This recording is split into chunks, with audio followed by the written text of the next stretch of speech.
Hi, nice to see you guys, Means Games, and hello, Nico. So let's get to it. So last week we were talking about the different areas of the publishing process, and we started talking about localization and how it differs from translating and what kind of compromises do we have to do when it comes to the IP integrity? Because sometimes the adaptation or localization can go or can require to go a bit too far or farther than the creator might have agreed or willing to go. Then we also talk about the ratings, the different ratings that are in the world. We are not going into full depth on these talks. It's more of an overview of what we have and what we do than being like super thorough on each point or subject.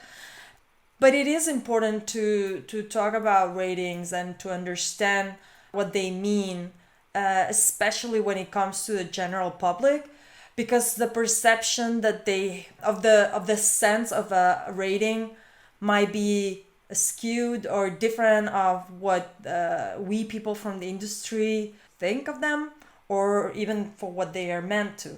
They are meant to give a grading based on the culture of the country or region where the agency is based, about sensibility regarding several subjects like religion, politics, sex, violence, blood, and all that stuff. So this to mean that it is not a good idea to let's just have one big single agency, because there are different cultural differences and sensibilities around the world, and it makes total sense to have a different agency for different countries and regions. And also I wanted to mention that it has been told, or we've been test that the general public might think that a rating means, okay, this is a super cool game because it's for 18 or over, and that's not exactly what it means. A rating has no sense on the quality of the game that it's rating. It is just a perception on sensibility regarding the different areas that it's evaluating the game on. And definitely one of them is not quality or enjoyment or any other thing. Then we talked about quality assurance and how important it is to actually do a very professional job, both at game creating and publishing. I've known indie developers that are really good, or indie or amateur developers that are really good at this, and they do a professional work even though, they might be not professional per se. And also professional developers that do a very crappy job at this. They don't spend the time and the effort that it requires to close and finish the project, which is obviously done through QA. How tough it is, QA, how complicated it is from a creative point of view, because you need to have those set of eyes that look the project or the game with the clean slate. That might be very tricky to do it if it's someone from the team that's been really involved and deep into creation of the game. Therefore, it's very important that the QA team is able to have those clean image of the game, while at the same time being able to know the game enough to judge it and evaluate it and be thorough on the process. So being a professional on the QA department is like, for me personally, that's one of the areas that I find the most hard. Maybe I am thinking that it is. I feel like it is harder because sometimes it might be underappreciated. Lately has been like a trend or a conversation on Twitter regarding whether a QA I want to say developer, but that was exactly the issue on Twitter, whether they were part of the developer team or not. And my question would be, my answer would be, it depends on whether this is part of the team or not. Like if it's an external team, obviously it's not part of the team. But if it's someone from the team itself, the creator team, even if they have those clean slate and you know, professional attitude regarding testing, then definitely they are a part and super important part of video game development, because that's a sign of a great game when it is being tested and assured in its quality. For me, it's also a sign of a good professional, but you know. So we talked about this, and also the different types of QA. There's technical and there's just artistic. Within the technical, I include all the localization and languages and program and technical, artistic or graphics issues that the game might have. And within the artistic is more like you know, colors and design and difficulty, all more related to perception of gameplay and product, which is subject to a more subject matter, meaning that it requires a taste, so to speak, to be able to level and to find that finishing touch to it. So today we're going to be talking about certification and the certification process. Each platform has its own certification process, and it is a very, I want to say, annoying part, because it requires to fulfill a lot of steps and follow a lot of guidelines. And I'm going to explain as much as I can without, you know, talking about any NDA stuff. But the certification process, as you may imagine, it is lighter and simpler in what is I want to say open platforms, but it's not necessarily that the case. It's more, it depends on how young or how new the platform is, because the requirements are going to be more strictly enforced in a platform that it just appeared on the market, because the platform owner are going to be more protective of the platform and of the new platform. Yeah, so the developers and publishers that are going to face certification at the beginning of the lifespan of the platform are going to find themselves with more issues, especially because it's a new platform, so a new system is in place. So what is the certification process? So first, we have to comply with all the regulations and check all the cases and known cases that the platform owner has for the platform. When I talk about the platform, I mean either for example, the Switch is a platform, the PS4 is a platform, the PS5 is a platform, the iPhone is a platform, and a platform owner would be Nintendo for the Switch, Sony Europe or America for PS4 Europe or America. What else? Apple for the iPhone, right? And there are known cases that one has to make sure that the game is complying to. I don't know, it comes to mind that what happens if you turn off the internet connection and your game needs to be connected or not. But, you know, it doesn't need to be connected, but something happens to the machine while a disconnection happens in the middle of the game or whatever. You have to make sure that you're complying to whatever the platform owner has established. And basically that's with regards to the game itself, and also to the consistency of the game. So less strict platforms will require less issues. The point is that less strict platforms will make sure that it's not malware, for example, or a virus. But more strict platforms will check that the game actually works and it's not free of bugs. They won't be doing testing on your game like here's a report of bugs. But let's say that they spend one day checking your game, or it was some years ago, and they will find several bugs and they will then, find those bugs, report you, and you will have to correct them before to submitting a new version of the game if you fail to pass that certification process the first time, right? Well, it depends on what they catch. If they catch your game with an issue that actually makes your game to stop functioning, then that's a no-go, no matter what platform or how open the platform is, if that's the case. Also, in the certification process, most likely you're going to have to provide the images for your game, the promotional images for your game. Video is super recommended to always do a video for your game.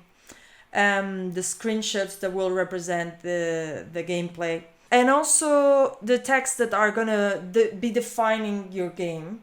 So it will be a small explanation or, text regarding what your game is about. And then whatever marketing information you want to provide. This certification process, it doesn't have a time frame, a set time frame. Platform owners always give themselves some time, some wiggle time to do the process. When a platform becomes popular for developers and there are a lot of games coming out, that means that the team that checks the content in that platform has a queue. Your game has to use a publisher, because that's something that the publishing side, even if you're a developer auto-publishing, that's something that you will do in your publishing side of things. So you will get your game in line to get checked, to get certified in order for it to be okay to be published in the platform, either digitally or physically. If your game has to go physical, then normally it will take a bit longer. Nowadays, the big companies still do physical and digital at the same time. Indie developers do first digital, and depending on how it went, then it will go into physical release. So there is the digital certification process and then the adaptation process or the certification process to go physical. And basically, what was I just lost my thought.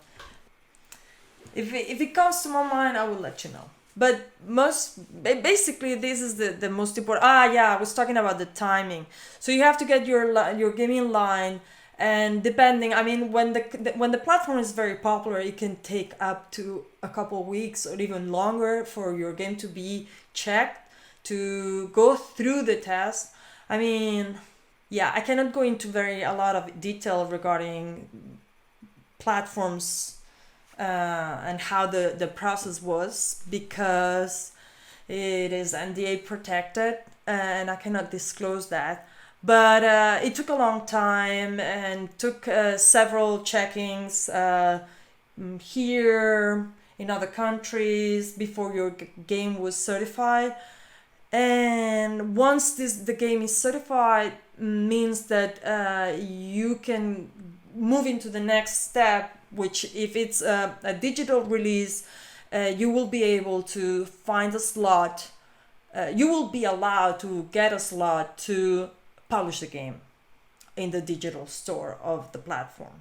In the past, it was kind of like there is open slots and you can decide this week or the next. But now I think it's a bit more open in the sense that you can decide maybe the managers of the store help you to come out in a day that it's not too crowded, which is always good for better visibility of your game when it comes out. But otherwise, I want to say that it's up to you when it goes out on the specific days, right? Well, here's a tip. If you want to publish your game, make sure that you come out the day that they update the store. Why? Because then everything will look fresh, and you're making sure that your game is on the display, on the new displays that they are setting up, and not being covered by old displays that get changed when, you know, the new update is. In a lot of digital stores, Thursday is the update date, but definitely make sure which is the date of the platform that you're aiming to come out. Okay, certification is a drag, I'm telling you. I mean, my enjoyment explaining it, which obviously is very restricted because of NDAs, is the most restricted part of the process probably, but it's a complete drag. It's really, really annoying. It's a lot of technical stuff that has to be fulfilled. It's a lot of waiting. It's a lot of, I don't know, fingers crossing that everything went well and the build that you're sending, it's it's stable and it doesn't come up a surprise bug after your weeks of testing. Anything can happen in this life, especially if you're into video games. I mean, if you're into the industry of video games. Okay, so let's move on from certification. If something else come up, I will tell you about it. But otherwise, just keep in mind that certification is just that process when you feel like your game is ready, your baby is ready, and then you send it with all that it's required to go to the platform owner for them to check and to say, okay, this software is approved, can go out on our store. Okay, another part of the publishing process. And I find it interesting that I have it here in a separate slide. So it's the marketing strategy. The marketing strategy, I think there's like 3 things that one has to be very aware of. And is for me, the marketing strategy is what comes after that point. Well, even before. I mean, when you start to decide, okay, I want to do a video game, and you decide that you want to do this as a means to earn a living. So you're gonna have to already, at that moment, think, okay, and how am I gonna sell it? And thinking how are you gonna be selling it is gonna be, I don't want to say more important than actually creating the game, but it's, there. Why? Because it will make no sense to do a game and not be able to sell it. Because something has gone wrong, something has been not thought out, and yeah.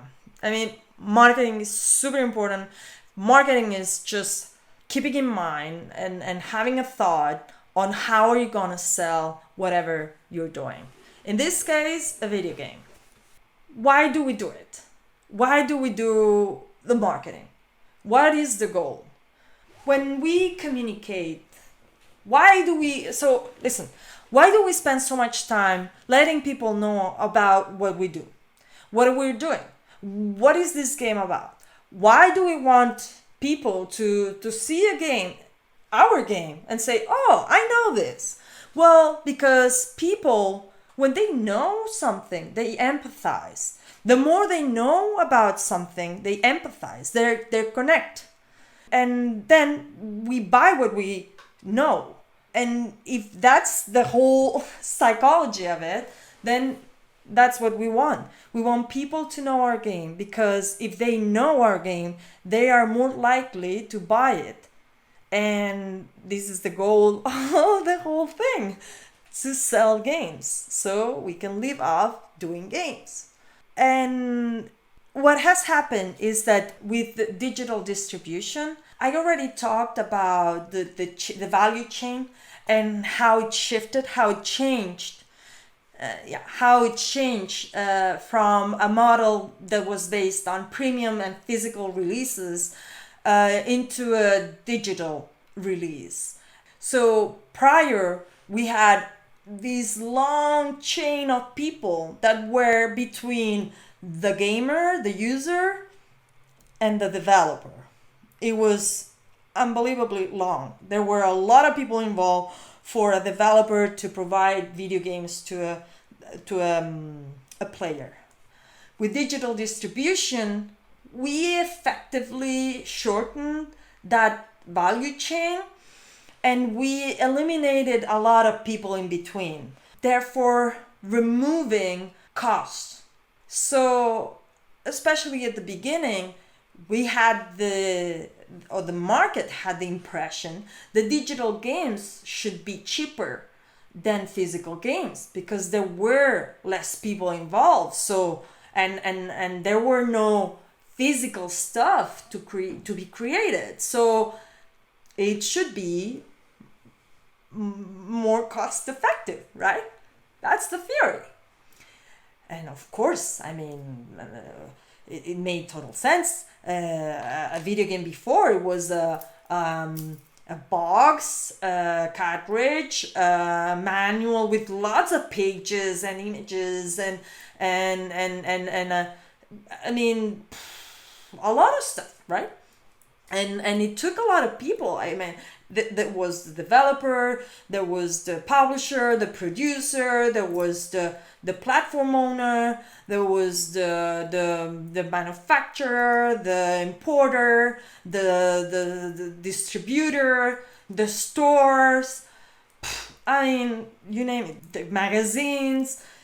There was a lot of people.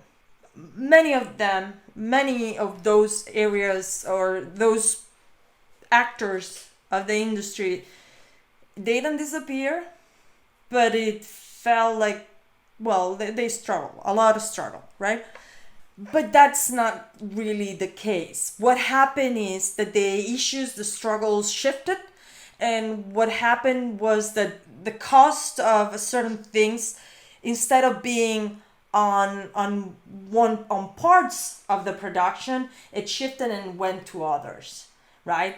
So what happened in retail, when you go in physical, you have a lot of costs on the production, on the stocking, on distributing, cuts. Everybody wanted its cut, makes total sense, right? So that makes things more expensive. But the thing is that a developer, it's true that with digital distribution gets, in theory, can get access to this digital store where the user is buying games, and that means that there's a lot of people there that doesn't need to be, because we have developers and users, right? Well, we also have the platform owner. There's always taking its cut, no matter what. Those are always making their money. And the problem is that digital store has its own tricks, has its own needs, its own workings. And you as a developer, you might not know them because in theory, you are just creating a game. And you're not necessarily selling it all the time. You're not monitoring how the store works or who is managing things or da da da da. And one of the most important things of digital stores, and one that has become the key issue, is visibility. This is the buzzword for digital stores: how to get visibility. And you can only get visibility by communicating, by being there, and making sure that you have your own spot. So, how do you make yourself known? Well, you can reach directly the user. That's going to be the most expensive one. Because if you have to go door by door selling your game, You're going to be spending a lot of time. Even if that door is a digital door, that's going to be expensive. And depending on who you are, it's going to be an impossible task, right? So still, we try. We definitely are working on it. We invest, we believe it. So we continue investing in reaching the gamers, the people that love the games and play the games. We are always trying to reach to them directly. How do we do it? We do it on social networks. We do it on a website. We do it on forums. We're always trying to find ways to get closer to the user, the consumer, the people that are gonna love, buy our games. Hint, this is exactly that. This is a way of trying to get closer to people that might be interested in us, specifically in our games, that are interested in knowing more about it, or that can be interested in knowing more about it. And the reasoning is, if you know something, if you know someone, you're going to be more willing to buy whatever they are selling. Think about this. Do you see how cyclical games, or more than games, TV shows? When you see a TV show from your childhood, chances are that you're gonna buy something related to that game, or sorry, not game, but TV show, to your kids, because you know that TV show and you're connected to that. That's one of the reasons of why IPs are, even old IPs, are so interesting in the market, or to market with them. Also, another reason why IPs are so interesting and are so much used in the industry, no matter which industry, but the video game industry for sure.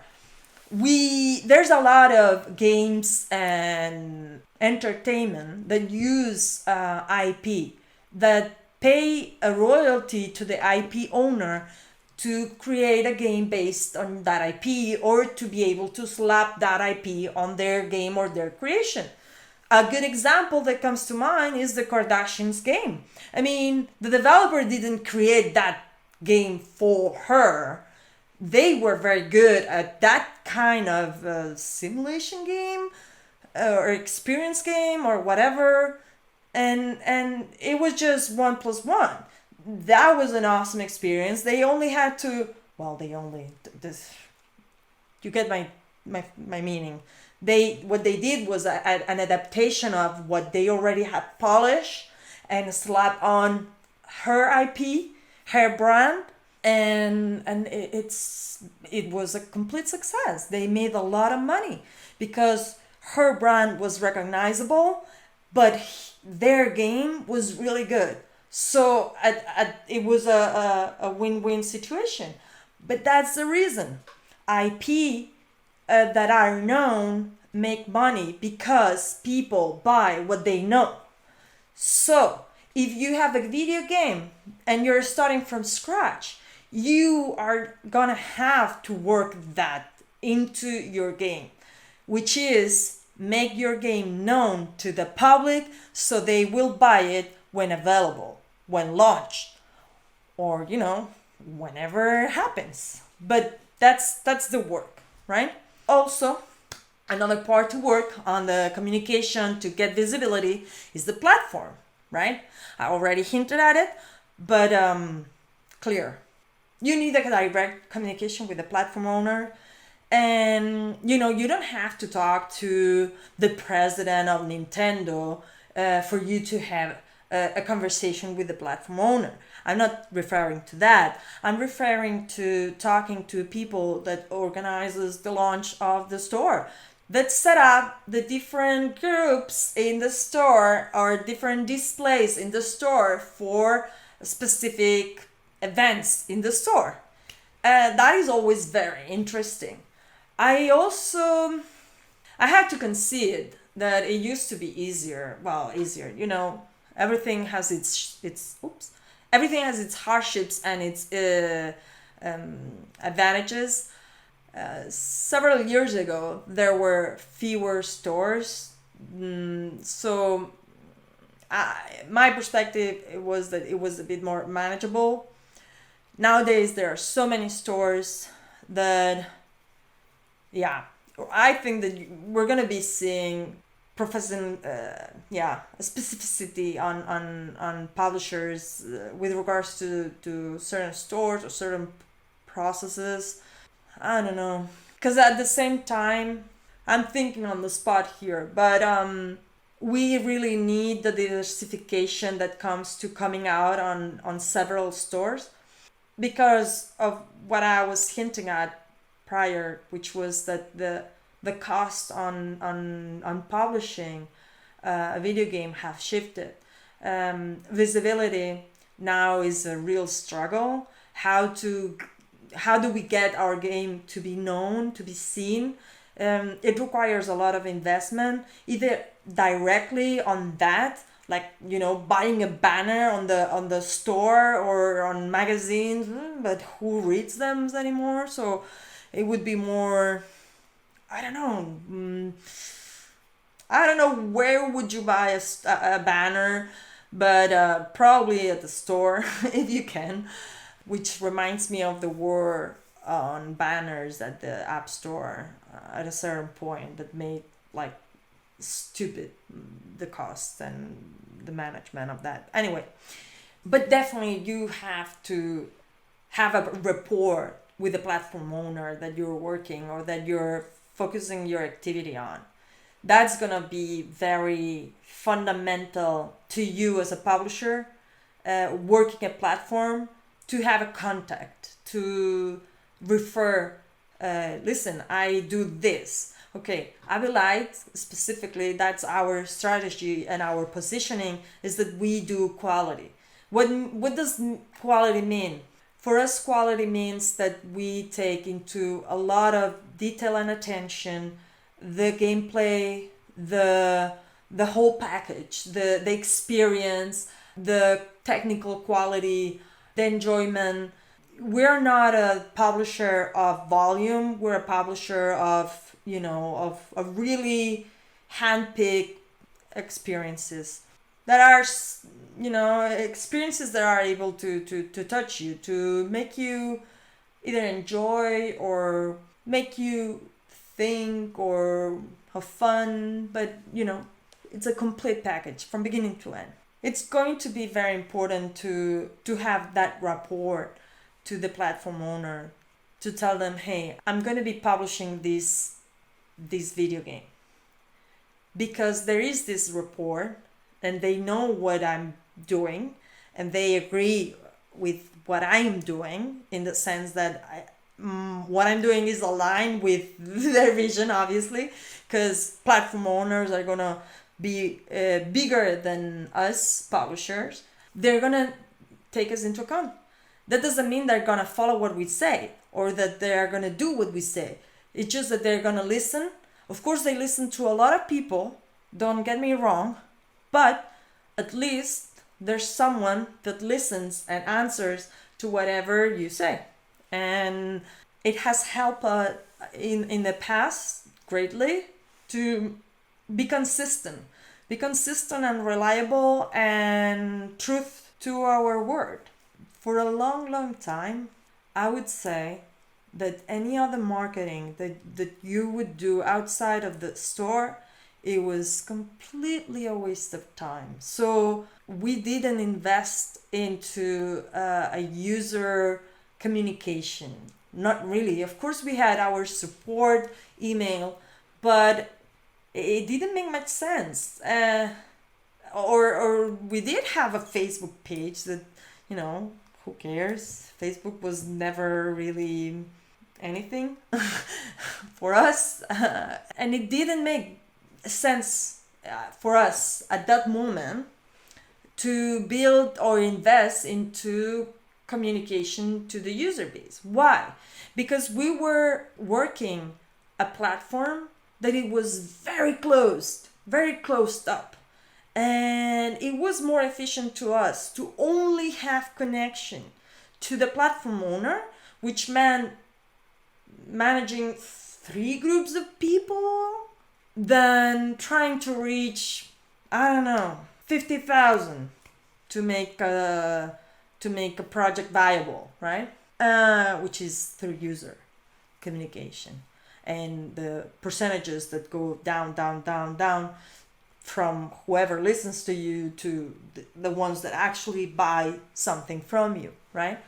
So it is definitely there is a definite evolution for us at Avilite to what the communication, how to approach the communication and the marketing for our games and our project.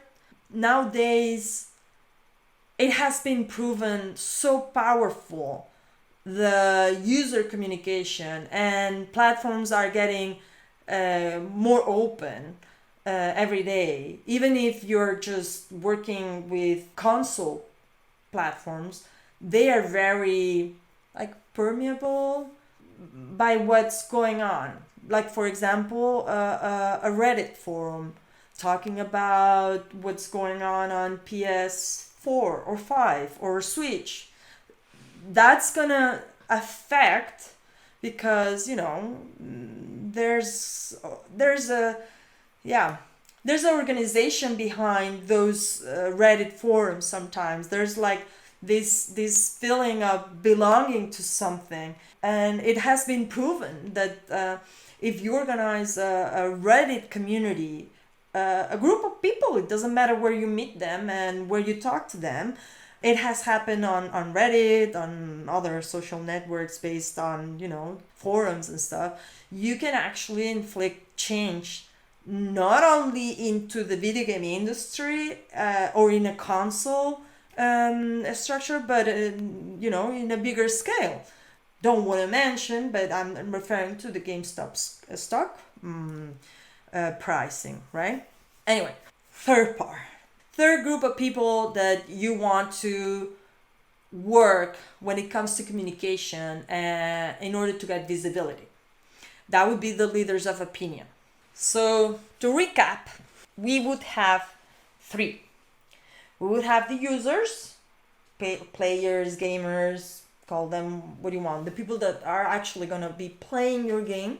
The platform owners. There's always someone that you can actually identify as a platform owner, even though your platform is an open platform. And then there's the leaders of opinion.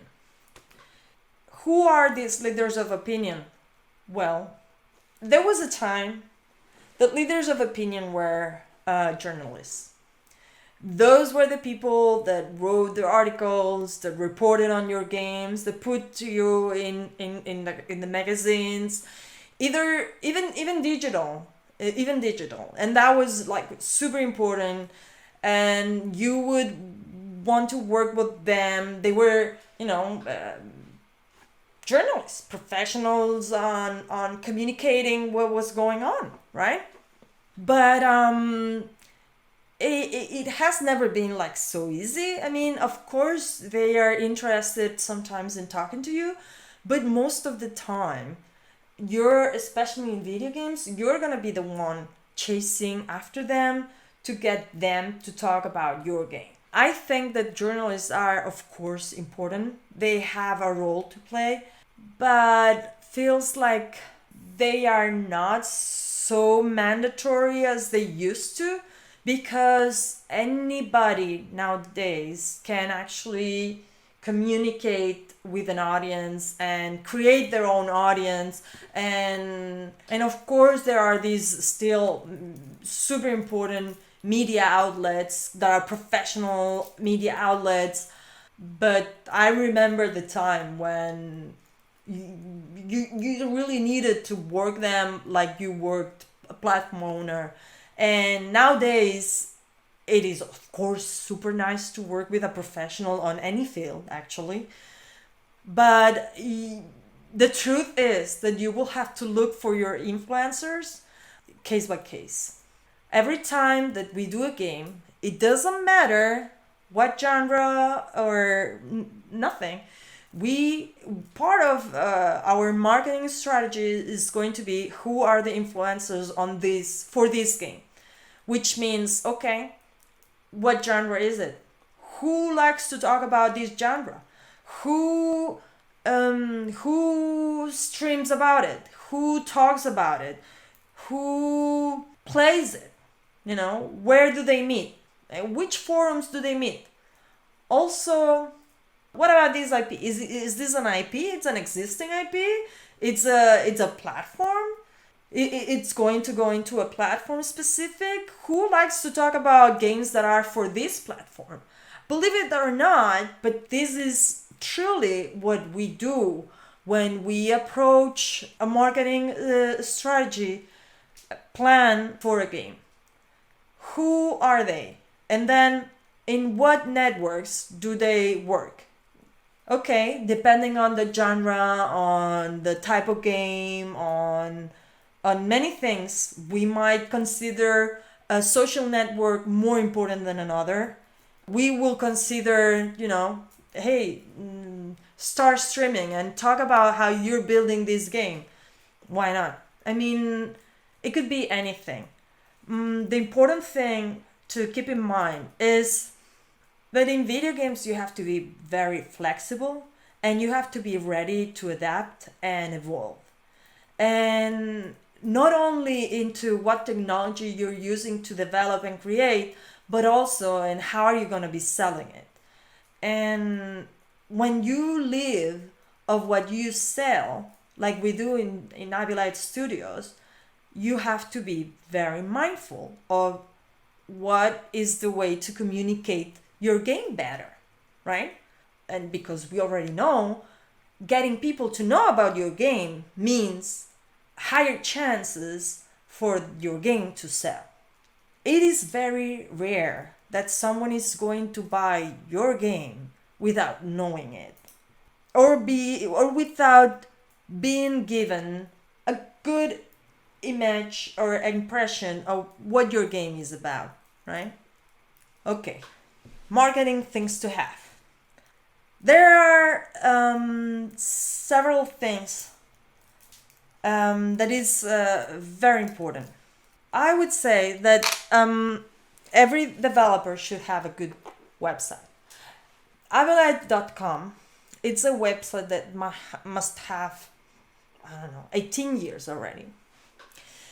And it has gone through a lot of changes and evolutions and adaptations and whatnot. And listen, every time that I finish an adaptation, I know that I have to restart again because it's already old. And I have to live with that old page, old site, even though I just finished it, because it is continuous work. So having someone that manages your website and your website, your digital presence is super important. Either you do it yourself or you have someone that does it. And I would say don't get too torn and too complicated and too creamy, because I remember the first websites that were like magenta, cyan, yellow. Oh my god, those colors, they are still engraved in my retina. But I'm saying this because it is very important to have your developer site, which is yours. Don't do it in any free stuff. Just, it's not that expensive. How much is it? $20? $25? 25 euros? For that amount of money, you can have your website. Maybe even less. And in your website, you're gonna have your game your game headquarters. So in your website, whatever you put is yours. Nobody's gonna touch it.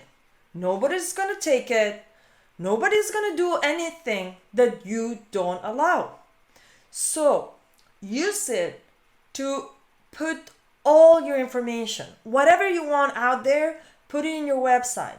Build your website. Have common SEO, which is, I don't remember. But, help position your website right into Google not markets, but Google rankings, and I'm not saying write a document every day, but have it correctly. Have your website represent you.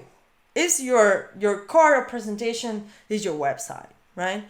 And so it also has to contain the information of your game. Why I'm stressing this is that if you go building yourself into social networks, you're never going to be owner of your own content. They are going to be the owners of your content. They are going to be the ones profiting of your content. If you go and build yourself a great community on Twitter, that's not your community. That's their community. That's their community. They are building off of you, of your content. If you go and you build yourself a fantastic Facebook page with lots of content and follows and stuff, again, it's them that are profiting from your work. If you have it in your web and you're the first one to publish your stuff, Google is going to notice, others are going to notice, and you're gonna be the owner and the responsible to put out there whatever you want. And nobody's gonna come and take it up if you pay your rates. If you're doing things right, you're gonna produce a video for your game. I don't know how many videos are you going to produce for your game, but at least do the one that it's gonna sell it. And with this, I am not referring to what I call a shopping list of components of the game. That actually, I hate that kind of videos, because a video game is not a list of components. It's not 8 enemies, 20 sub-enemies, 100,000 music scores. I don't know, all that kind. You know the ones that I mean. You can go to Avilite website and check for features, this and that and that and that. This list of shopping lists, it doesn't sell a game. You will only sell if you explain something that shares the emotion that someone might get playing your game. If your game is fun, don't say it, show it. Don't say my game is super fun. You just explain your game in a way that it's gonna be fun and interesting, and someone will make, so it will produce the effect into whoever is listening or reading to you that to play your game, because it's fun and they get the feeling that it's gonna be fun. So a video is a great chance to show how scary, fun, entertaining, different, emotional, I don't know, whatever your game is doing, show it. Don't explain it. Don't explain it. If you're explaining it, people are not getting it. You're not getting it. So do a video, show it. Videos, we are in a generation of video consumption that is very short. I remember a time when videos would last, 5 minutes. They were like shorts. Nowadays, I would say do a trailer that is less than 60 seconds. And of course, don't put all your logos at the beginning of it. Go with all your logos at the end of it. The first 10 seconds have to be the best 10 seconds of your game in a video. Best 10 seconds. Whatever you get after those 10 seconds have to be more in depth, But those first 10 seconds have to catch the attention of whoever is watching that video. Imagine that you're reading a newspaper. What do you do first? Do you go into the small list of items that is in the article? No, you first read the headline. And what does the headline say? I don't know, whatever it says. It's catchy. It's whoa. And then the subtext, right? Just down the headline, there's the sub-headline or whatever, that it's like a short paragraph, but it gives you even more juicy stuff, more information. And then if you're really into that news, then you go into the whole article. Well, a video has to do exactly the same thing. And it has to do it, first 10 seconds is the headline. First 10 seconds is the headline. And then up to 20 or 25 or 30, that's too much. That's too much. That would be, the short explanation. But I'm not saying do a list. I'm saying explain a bit further what you're meaning by this. And then if you want to elaborate a bit more, then you have this all other 30 to 40 seconds to make 1 minute video. Don't do more unless, you don't care about selling your game. What you're caring now is because audience are asking, or because, I don't know, you find that you want to show gameplay, or I don't know, whatever. Or you want to explain something, then sure, knock yourself out. Do another video that takes 10 minutes to get into it, explaining your game. No problem. But, the trailer, the video that's going to sell your game, the one that you're going to be uploading to the games, the digital store has to be catchy. Maximum 1 minute. Between 1 minute and 2, more than enough. Always show the coolest part of your game. You're trying to sell, not to, I don't want to say honest, but of course you have to be honest, but you're trying to sell. So show the best. Don't show the worst, or show what it's, I don't know what consideration you might have for not showing the best part of your game, honestly, in your video trailer. Anyway, I don't know. But do the best. Short, first 10 seconds. The idea, the thought, images. Super.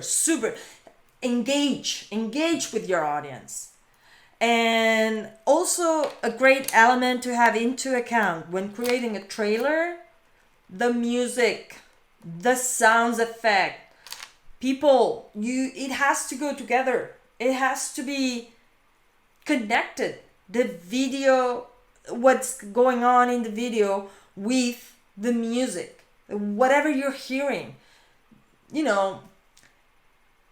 are a society. The music can communicate a lot.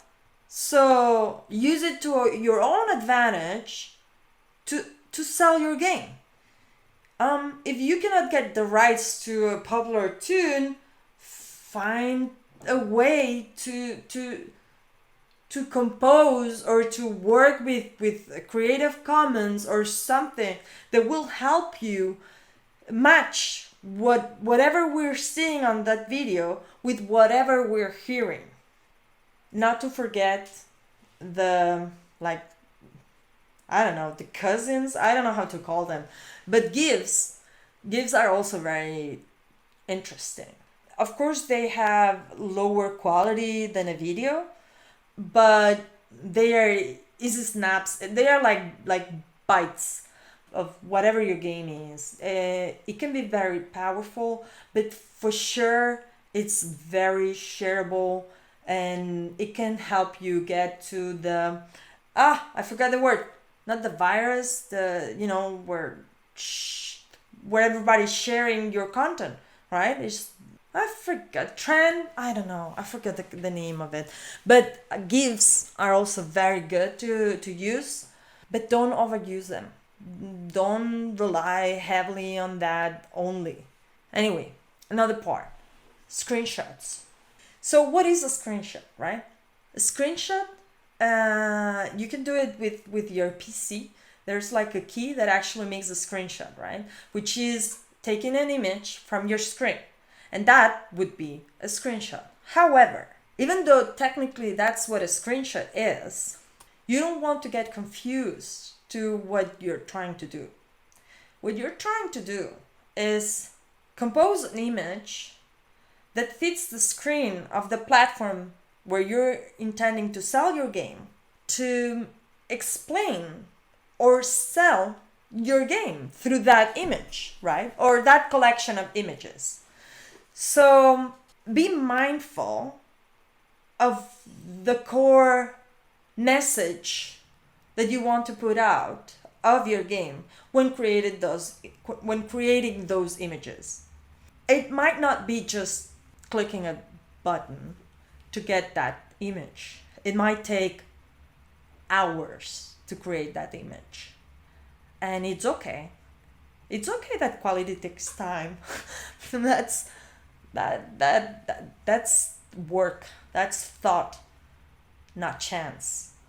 So screenshots have to be worked. Why? What do I mean? Do I mean that they have to be false, that you cannot find them in your game? No, I'm not referring to that. I'm referring to, hey, if you want to showcase specific parts of your game, a specific moment, you might have to dedicate more time than just pressing one button and hoping that that is good enough. You might have to work harder to showcase the image that you're trying to portray from your game, right?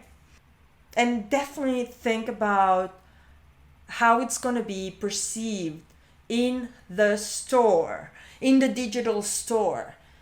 Normally, the platform owner will have some guidelines, but there's going to be a wiggle room.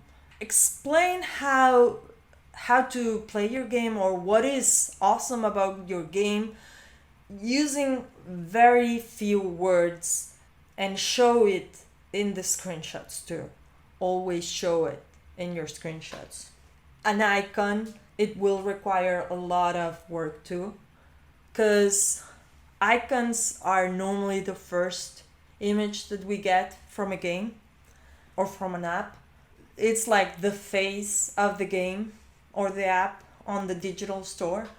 And obviously there are fantastic artists that are able to encapsulate in one icon, which is normally this side or even smaller, whatever that game is about.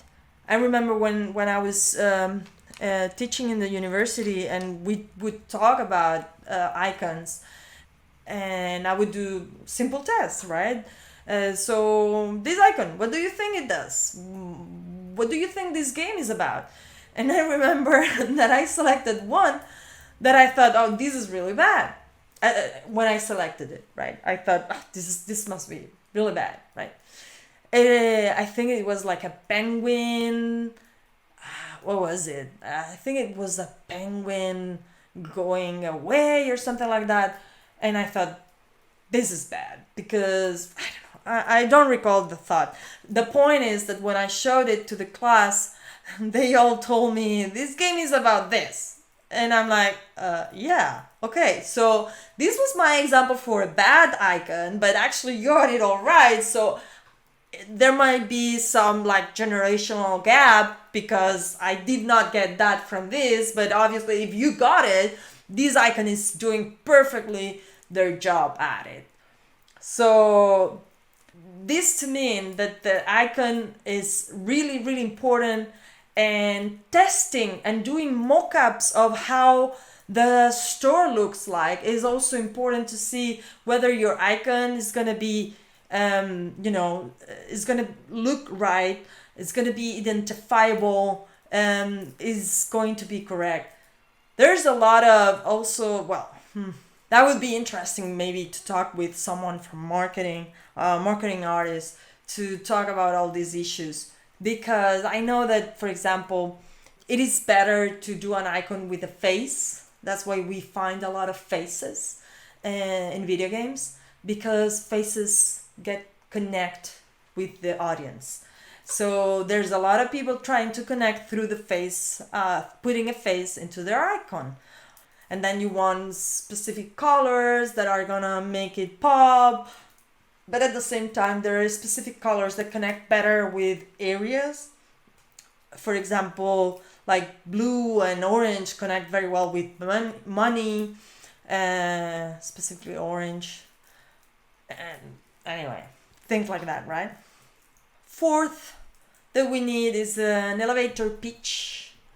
I would ask if anyone knows what an elevator pitch is, but probably not. Or yes. Elevator pitch is called to an explanation of your game or whatever you're doing that will take you less than a minute or two to explain. And it will convey enough that it will wake the interest of whoever is listening to you. Normally someone that you want interested because they have the power or the potential to invest in your project. So this is very simple to prepare. The theory. You ask yourself, what is my game about? And you start writing or you start explaining. If it takes you too long or it's too complicated, you explain it to your parents or friends or whoever, and they are supposed to not know anything about your game, obviously. But if they don't get it, then it's too long or too complicated. An elevator pitch has to be easy. It has to be quick, and it has to be engaging. If I tell you, for example, this is my elevator pitch. It's a plumber that jumps and saves the princess. This is quick. This is easy. Is it engaging? Not much. I don't think so. Did I engage anybody? Nobody said anything. So probably not. The elevator pitch, even though it has to be short, easy, quick, engaging, it has to, to provide that uniqueness of your game. You have to convey, you have to explain, it has to come out in your elevator pitch, that uniqueness of your game.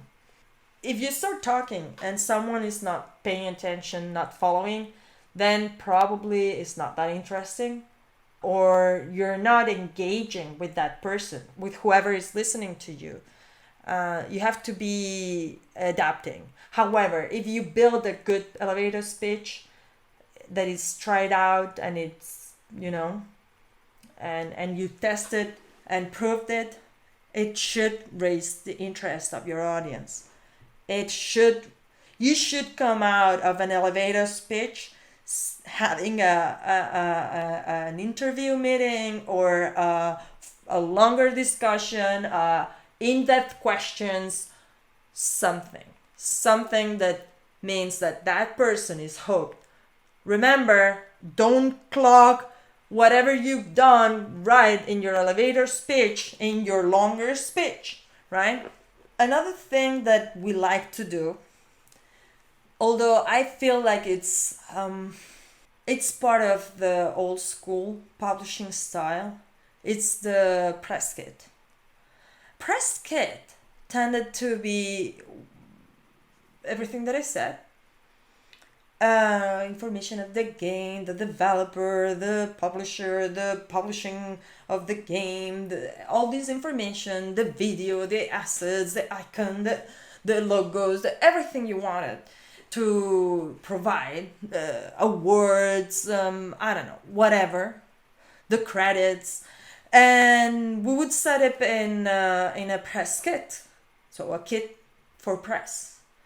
But as I told you before, press is different. We work differently with press. I mean, there's fewer and fewer people that are professional journalists, and the number of games keeps increasing.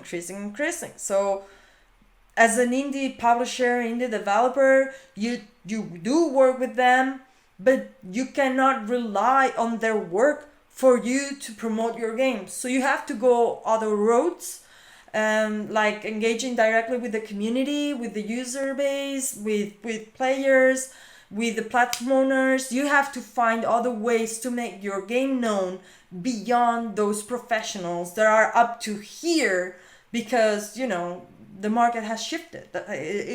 It's changed. But it's nice to have everything organized in a folder, inserted probably in the HQ of your game, everything that is related to it, just in case someone wants to publish it in their website, or I don't know, they need it for whatever reason, then you have it ready in your website, in the website of your game. All the assets that we work from for marketing, it has to be thought how the user, how the people that are going to receive it will perceive them, right? Listen, I told you that I don't like shopping lists, but there is a reason why we do it, or why we've done it against my better judgment. Mainly is because the developer wanted to. Another reason is because the audience that the game is going is used to that kind of messaging and is expecting to get it. And not sharing that kind of messaging might signify something negative, or that you're hiding something, or that you're not valuing yourself. So even though I don't like it, there might be reasons to do it, and the most important one might be the developer, EOU, the user, the intended user of the game. Another point that is very important, and it is very important at the get-go, and it's there is a saying that says that, well, I want to talk about pricing, right? About pricing the video game. How do we price a video game, especially into the digital era, when the user or the gamer, the player, has lost perception of value because there is nothing physical that they can attach to it. This is incredibly difficult, because even though the paths have shortened, there are so many more now than ever in terms of volume for developers, publishers, stores. But even though, of course, consumers also, the number of consumers have grown, it's not possible to equate sales now with sales 20 years ago, what it represented for the actors that actually were working the industry. There were fewer developers, there were fewer publishers, there were fewer platforms, but the ones that there were making more money than now. And it's, even though the pie has grown, the number of players has grown also. I would say even more than the pie of available money has grown.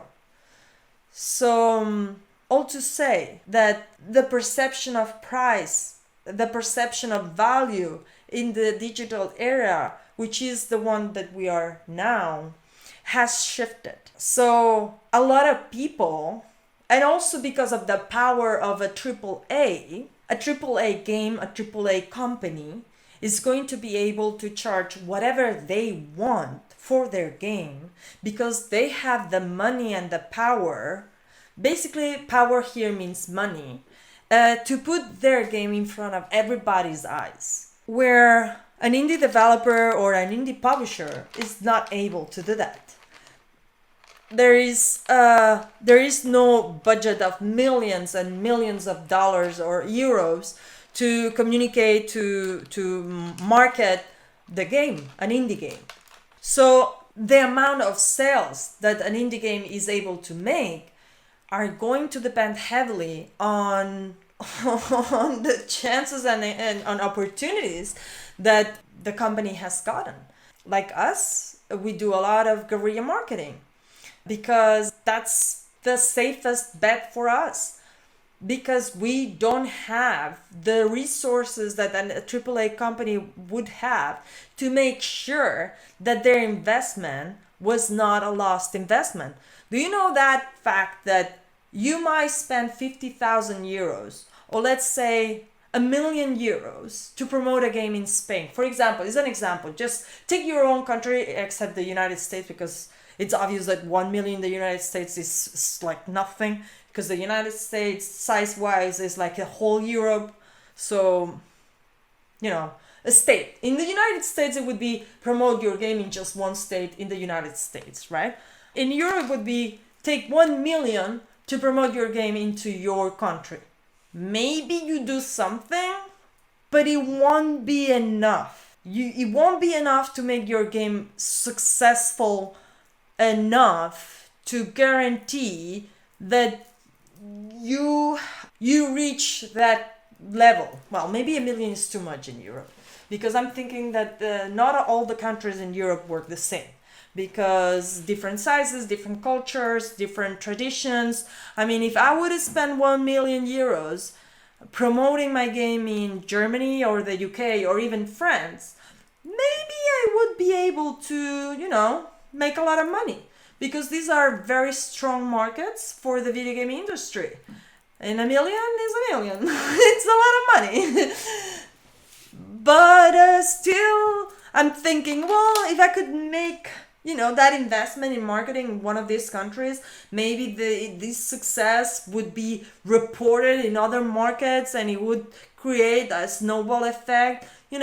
This might happen, but you see, I'm counting on chance, not on the certainty that I have enough money to promote my game in every market to guarantee that my investment is gonna be returned with interest, with a lot of interest, because I'm spending a lot of money.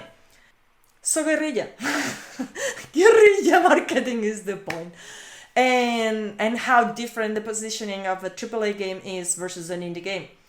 Of course, a AAA game costs a lot of millions, and it requires an incredible amount of sales to break even and be, profitable, where normally an indie game, it won't require that amount, those amounts in any sense. It won't happen. Still, we end up at the same, with the same problem: how to price our game.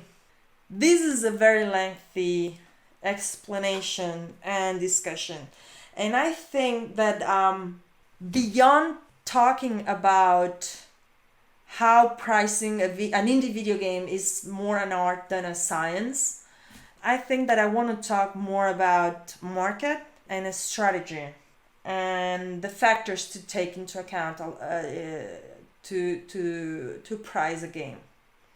So, seeing that we're closer now to our time, I'm definitely want to stop here and talk about pricing and public relations, which basically means more marketing and communication, but in different areas for next week. So we're gonna have a part 3 of the publishing process. Guys, I would love to have questions about publishing, and maybe if you would like to know more in depth some specific part, that would be also awesome to hear. And I'm gonna say goodbye. Have a good one.